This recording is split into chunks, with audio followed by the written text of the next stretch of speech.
നമസ്കാരം. ടോഷ്മാസ് കിച്ചൻ്റെ പുതിയൊരു എപ്പിസോഡിലേക്ക് എല്ലാവർക്കും സ്വാഗതം. ഞാനിന്ന് തയ്യാറാക്കി കാണിക്കുന്നത് ബ്രിയോഷിൻ്റെ റെസിപ്പിയാണ്. അത് സാധാരണയായിട്ട് നമുക്ക് ബ്രെഡും ബണ്ണും ഒക്കെ വീട്ടിൽ തയ്യാറാക്കാനായിട്ട് മടിയാണ്, ശരിയാവോ എന്നൊക്കെ ഒരു ടെൻഷനുണ്ട്. പക്ഷേ നമുക്കിത് ഒത്തിരി കുഴയ്ക്കാതെയൊക്കെ എളുപ്പം തയ്യാറാക്കാവുന്ന ഒരു ബ്രിയോഷിൻ്റെ റെസിപ്പിയാണിത്. ഇത് തയ്യാറാക്കാനായിട്ട് എന്തൊക്കെ ചേരുവകൾ വേണമെന്ന് നോക്കാം. ആദ്യം തന്നെ നമുക്ക് ചെറു ചൂടുള്ള പാല് 200 ml, അതുപോലെ ഈസ്റ്റ് 10 ഗ്രാം, മുട്ട 2 എണ്ണം, വാനില എസൻസ് 1 ടീസ്പൂൺ, പഞ്ചസാര 100 ഗ്രാം, ബട്ടർ 100 ഗ്രാം, മൈദ വേണം 1/2 കിലോ, ഉപ്പ് 1 നുള്ള്. ഇത്രയും ചേരുവകളാണ് വേണ്ടത്. ആദ്യം തന്നെ ഇത് ചെറു ചൂടുള്ള പാലാണ് 200 ml. ഇത് നമുക്കൊരു വലിയ ബൗളിലേക്ക് പകർത്തിയതിന് ശേഷം നമുക്ക് ഈസ്റ്റ് ചേർക്കാം. ഇത് 10 ഗ്രാം ഈസ്റ്റാണ്, ഇത് ചേർക്കാം. ഇപ്പോൾ ഈ പാലിൽ നമ്മൾ ഈസ്റ്റ് ചേർത്ത് നമുക്കൊന്ന് നന്നായിട്ട് ഇളക്കാം. ഇനി ഇതിലേക്ക് നമ്മൾ 2 മുഴുവൻ മുട്ട എടുത്ത് വെച്ചിട്ടുണ്ട്, ഇതും ചേർക്കാം.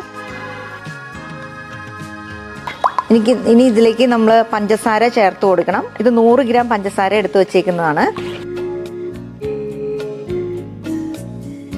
ഇതിലേക്ക് വാനില എസൻസ് 1 ടീസ്പൂൺ. ഇനി ഇതിലേക്ക് നമുക്ക് ബട്ടർ ചേർത്ത് കൊടുക്കണം. ബട്ടർ തണുപ്പൊക്കെ പോയി റൂം ടെമ്പറേച്ചറിൽ ഇരിക്കുന്ന ബട്ടറാണിത്, ഇത് ചേർത്ത് കൊടുക്കാം. ഇനി നമ്മളിത് മൈദ എടുത്ത് വെച്ചിട്ടുണ്ട്. ഇതിൻ്റെ ഉള്ളിൽ ഇത് 1/2 കിലോ മൈദയാണ്. ഇതിൻ്റെ ഉള്ളിൽ നിന്ന് കുറച്ച് ആദ്യം തന്നെ ചേർക്കാം. ഇത് നന്നായിട്ട് ഇളക്കിയതിന് ശേഷം ഈ ബട്ടറൊക്കെ മുഴുവനും നന്നായിട്ട് ഇളകി വരണം, അതിന് വേണ്ടിയിട്ടാണ്, നന്നായിട്ട് മിക്സായി വരണം.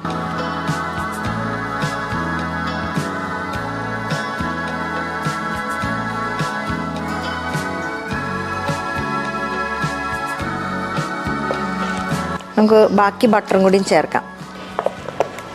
ഈ ബാക്കി ബട്ടറും നമ്മൾ ചേർത്ത് നന്നായിട്ട് മിക്സ് ചെയ്തു. ഇനി ഇതിലേക്ക് നമുക്ക് ബാക്കി മൈദ കൂടി ചേർക്കാം. മൈദ കുറച്ച് വീതം ചേർത്ത് നന്നായിട്ട് ഇളക്കി യോജിപ്പിച്ചതിന് ശേഷം ബാക്കിയും ചേർക്കാം. നമ്മൾ ഉപ്പ് എടുത്ത് വെച്ചിട്ടുണ്ട്, നമുക്കൊരു നുള്ള് ഉപ്പും കൂടിയും ചേർത്ത് കൊടുക്കണം. ഇനി നമുക്ക് ബാക്കി മൈദയും കൂടിയും ചേർത്ത് നന്നായിട്ട് ഇളക്കാം. ഇതാ നമ്മൾ നന്നായിട്ട് ഇളക്കി സ്പൂൺ വെച്ചിട്ട്, ഇനി ഞാൻ മൈദ മുഴുവൻ ചേർത്തിട്ടില്ല, കുറച്ച് മാറ്റി വെച്ചിട്ടുണ്ട്, നോക്കിയിട്ട് വേണമെങ്കിൽ ചേർക്കാമെന്ന് ഓർത്തിട്ട്. ഇനി നമ്മൾ ഒരു നീഡിങ് സർഫസിലോട്ട് ഇത് കുറച്ച് എണ്ണ കയ്യിലെടുക്കണം, അതുപോലെ തന്നെ ഇവിടെയും കുറച്ച് എണ്ണ തേക്കണം. എന്നിട്ട് നമ്മുടെ ഈ മാവ് ഇതിൻ്റെ പുറത്തോട്ട് എടുക്കണം. എന്നിട്ട് ഇത് നമ്മൾ ഒത്തിരി ഇങ്ങനെ കുഴയ്ക്കേണ്ട ആവശ്യമില്ല, നല്ല സോഫ്റ്റ് ആയിട്ടുള്ളൊരു ഡോ ആണ്. അപ്പം ഇതൊന്ന് ഇളക്കി ഒന്ന് സ്മൂത്താക്കുക. കുറച്ച് വെള്ളം ആയിട്ട് തന്നെ ഇരിക്കേണ്ടത്.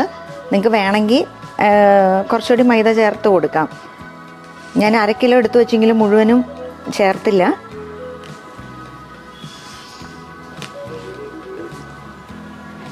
ഈ പാത്രത്തിൽ കുറച്ച് എണ്ണ ഒന്ന് തൂത്തു, ഇത് പൊങ്ങി വരുമ്പോൾ ഇതിലോട്ട് പറ്റി പിടിക്കാതിരിക്കാൻ വേണ്ടിയിട്ടാണ്.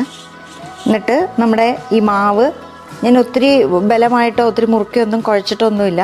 ഈ മാവ് ഇതിലേക്ക് എടുത്ത് വയ്ക്കാം. ഇതിലേക്ക് എടുത്ത് വെച്ചിട്ട് ഞാൻ ഈ മാവ് ക്ലിങ് ഫിലിം വെച്ചിട്ട് മൂടി വെച്ചിട്ടുണ്ട്. ഇനി ഇതൊരു 1.5 മണിക്കൂർ നമുക്ക് പൊങ്ങാനായിട്ട് വെക്കണം. നമ്മൾ ബ്രിയോഷ് ആ മാവ് ഡോ തയ്യാറാക്കിയിട്ട് നമ്മളത് പൊങ്ങാൻ വെച്ചിട്ട് 1.5 മണിക്കൂറായി. ഇത് കണ്ടോ, നന്നായിട്ട് പൊങ്ങിയിരിക്കുന്നുണ്ട്.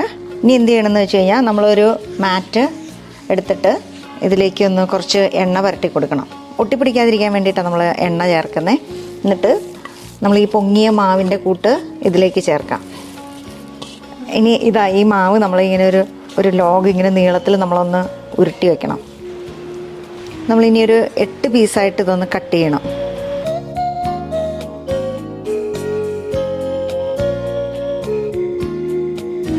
നമുക്കിങ്ങനെ ഒന്ന് ഉരുട്ടി വയ്ക്കാം.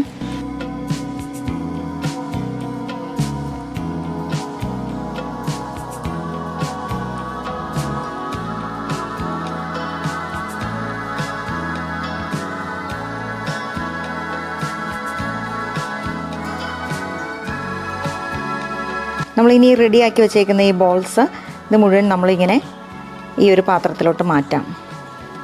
ഇതൊരു നോൺ സ്റ്റിക്ക് പാനിൽ ഞാൻ കുറച്ച് എണ്ണ തടവിയിട്ട് മൈദ തട്ടി വെച്ചേക്കുന്നതാണ്.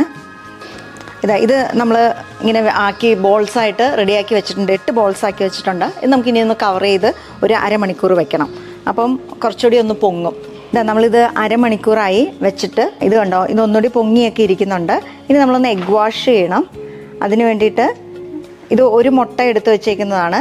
ആ മുട്ടയിലേക്ക് കുറച്ച് പാല്, ഏകദേശം 1 ടേബിൾ സ്പൂൺ പാലുകൂടി ചേർത്ത് കൊടുക്കണം. നമുക്കൊരു കളറ് കിട്ടാൻ വേണ്ടിയിട്ടാണ് നമ്മളിങ്ങനെ എഗ് വാഷ് ചെയ്യുന്നത്. മുരിഞ്ഞൊരു ബ്രൗൺ കളറായിട്ട് കിട്ടാൻ വേണ്ടിയിട്ടാണ്. ഇതൊരു 175 ഡിഗ്രി സെൽഷ്യസിൽ ഞാൻ അവൻ ചൂടാക്കിയിട്ടിട്ടുണ്ട്. അതിൽ വെച്ച് നമ്മളൊരു 30 മിനിറ്റ്സ് വെച്ച് ബേക്ക് ചെയ്തെടുക്കണം. 30 മിനിറ്റ്സ് നമ്മൾ ഈ ബ്രിയോഷ് നമ്മൾ ബേക്ക് ചെയ്തു. എഗ് വാഷൊക്കെ ചെയ്തിട്ടാണല്ലോ നമ്മൾ വെച്ചത്. നമുക്കിത് ഇനി എടുക്കാം.